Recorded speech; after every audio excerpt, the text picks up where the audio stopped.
आपली माणसं आपला देश पाहत रहा जनादेश।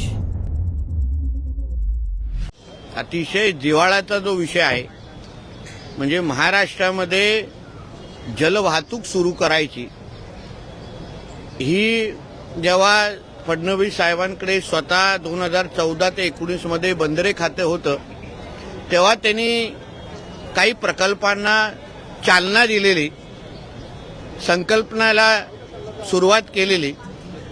आता त्याच्यातलीच एक संकल्पना म्हणजे मुंबई आणि कोकणाला जलवाहतुकीच्या माध्यमातून जोडणं, रोरो सर्व्हिस सुरू करणं ही संकल्पना मूळ आदरणीय देवेंद्र फडणवीस साहेबांची आहे।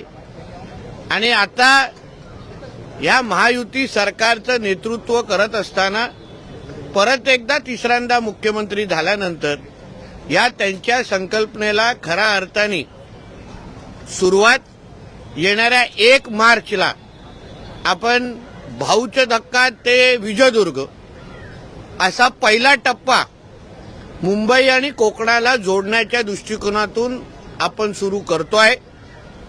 हा मुंबई ते विजयदुर्ग हा एक पहिला मार्ग रूट असेल। येणाऱ्या काळामध्ये मुंबई ते रत्नागिरी असो, मुंबई ते महाड असो, असं असंख्य वेगवेगळे रूट ह्याच्यामध्ये आपण वाढवणार आहोत। या बाबतीची पूर्ण माहिती गेल्या काही दिवसापासून म्हणजे ही बोट सुटणार कुठून, बोटीच्या तिकीटचे दर काय आहेत, ह्याचे सगळ्याची सगळी माहिती वेबसाईटवर अवेलेबल आहे। त्यानुसार तिकीटची बुकिंग पण मोठ्या प्रमाणामध्ये सुरू झालेली आहे। चांगला रिस्पॉन्स या तिकीटच्या बुकिंगला आम्हाला मिळतोय। म्हणजे प्रीमियम इकॉनॉमी, फर्स्ट क्लास गाड्या आणि बाईक याचे सगळ्यांचे रोरोमध्ये जाण्याची तयारी 1 मार्चपासून लोकांनी मोठ्या प्रमाणामध्ये शिमग्यासाठी जसं आम्ही गावी जातो तसंच यावर्षी शिमग्यासाठी जाण्यासाठी, सिंधुदुर्ग गाठण्यासाठी रोरोचा वापर आमच्या कोकणातली जनता मोठ्या प्रमाणामध्ये करताना आम्हाला तिकीट बुकिंगच्या निमित्ताने दिसतंय।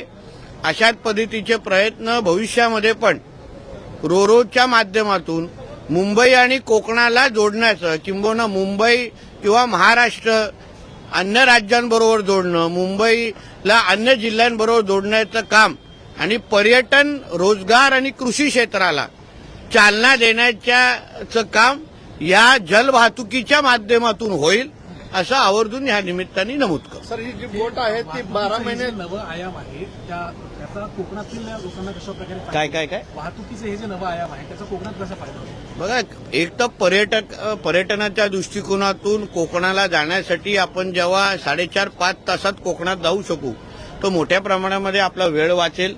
आपल्याला आपल्या गावाकडे नातेवाईकांकडे जाण्याचा तर फायदा आहेच, त्याचबरोबर पर्यटन असो, आमचे आंबा काजू व्यवसायाला पण मोठ्या प्रमाणामध्ये, मच्छीमारी मोठ्या प्रमाणामध्ये या निमित्ताने चालना भेटेल।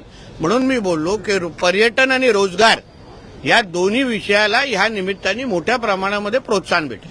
वर्सोवा जेट्टी संदर्भात जाऊ शकते अशी आहे। पावसाळ्यामध्ये पण ही बोट जाऊ, सुरक्षेची सगळी काळजी घेऊन एक तुम्ही लक्षात घ्या, एवढ्या वेळ आम्हाला का लागला, काही 2-3दा तुम्हाला बातम्या द्यायला लागलं, काही रोरो बंद अवस्थेत, अशा काही बातम्या आम्ही ऐकल्या, पण आम्ही काय काळजी घेतली की प्रत्येक सुरक्षेच्या दृष्टिकोनातून परवानगी मिळाल्यानंतरच आम्ही काही ट्रायल रन केलं आणि त्यानंतर आम्ही ह्या पद्धतीचे रोरो सर्व्हिस सुरू करतोय। आताही जेव्हा तुम्ही 1 मार्चपासून प्रवासी तिथे जायला सुरुवात करतील तेव्हाही काही डॉक्टर आपण बोटीवर पण उपलब्ध करून देतोय। काही लोकांना ते समुद्राचा प्रवासाचा त्रास असतो, जसं गाडीमध्ये काही आपल्याला त्रास होतो, सी सिकनेस त्याला म्हणतात, त्या गोष्टीचा त्रास होऊ शकतो, म्हणून त्याचीही काळजी आम्ही आमच्या माध्यमातून घेतलेली आहे। वर्सोवा जेट्टी संदर्भात वर्सोवा जेट्टी संदर्भात काही ठिकाणी 90% काम पूर्ण झालंय, 70-75% काम तिथलं पूर्ण झालंय, पण त्याला आता काही पर्यावरण प्रेमी विरोध करतायत, झाडं तोडली जात आहेत वगैरे। आज दिवसभरापासून त्याचा विरोध म्हणून वर्सोवा जेट्टीतल्या काही बागेतली झाडं तोडली जात आहेत याचा विरोध। वर्सोवा जेट्टीमध्ये झाड कुठे?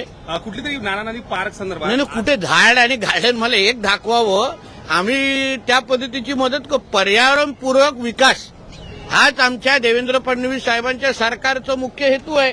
म्हणून त्या जेटी भागात जी महाराष्ट्र मेरीटाईम बोर्डची जागा आहे, समुद्राकाठी जागा आहे, तिथे असलेली सगळी दुरावस्था, सगळं घाण, सगळ्याची स्वच्छता करून स्थानिक मच्छीमारांना विश्वासात घेऊन, कारण का तिकडली एक मच्छीमार सोसायटी आहे, त्यांच्याकडे ती जेटी चालवायला दिलेली आहे आणि म्हणून प्रवाशांना कमीतल्या कमी तिकडे त्रास सहन करावा, स्वच्छ भाग तिथे मिळावा, जेणेकरून येणाऱ्या काळामध्ये आपण जेव्हा वर्सोवा ते मडपर्यंत जाऊ तेव्हा आता जे काय होणार आहे, आता तिकडचा जो पंटून होतं, जे काय जेट्टी त्याला पंटून म्हणतात, तिकडे भोकं पडलेली, त्याच्यावर अक्षरशः गोधड्या टाकलेला.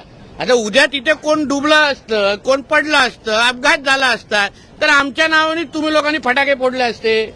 आहे की नाही? की नितेश राणेच्या खात्यावर बघा भोके पडली आहेत, ह्या पडली आहेत, त्या पडले.